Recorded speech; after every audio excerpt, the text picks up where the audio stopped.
Hey, this is Chase from ShotScience.com, and welcome to our introductory video on defense.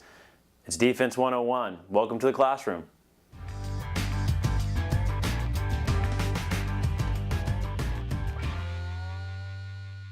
Now, when we talk about defense, it's important to start with a couple key elements. The first being the feet, because that's the foundation of our defensive stance.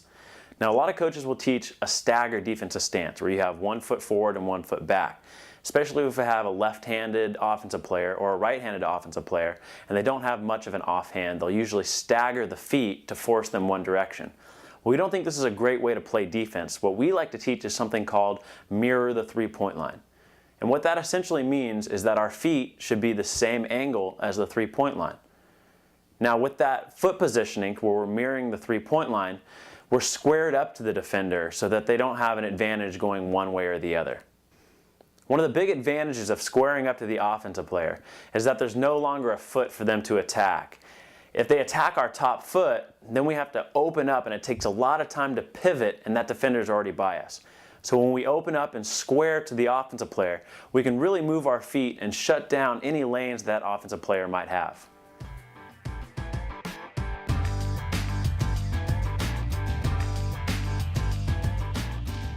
The second important element about a basic defensive stance is where we're centered on the offensive player. So a lot of coaches teach that you want to be squared up with the offensive player's center line.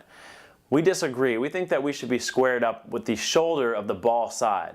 So if the offensive player is holding the ball in the right hand, we want to be squared up over their right shoulder. Because if the ball is in the right hand, they're only going to drive right. They're not going to drive back to their left. And we'll get into more of why that's the case later in the video. Now, with our center line squared up with the shoulder of the ball side of the offensive player, we give us an extra step to where they're likely to drive. So they're likely going to drive right if the ball's on the right-hand side. It gives us an extra step to cut them off.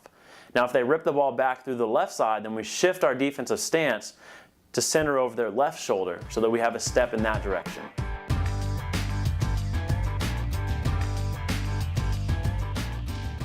Another crucial element to the defensive stance is the stance itself, or our posture.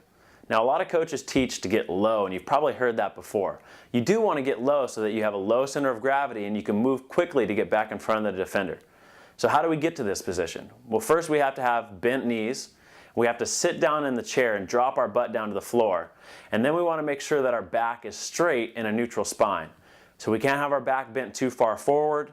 We can't have our back arced too far back. So we want to make sure we have that nice, straight, neutral spine.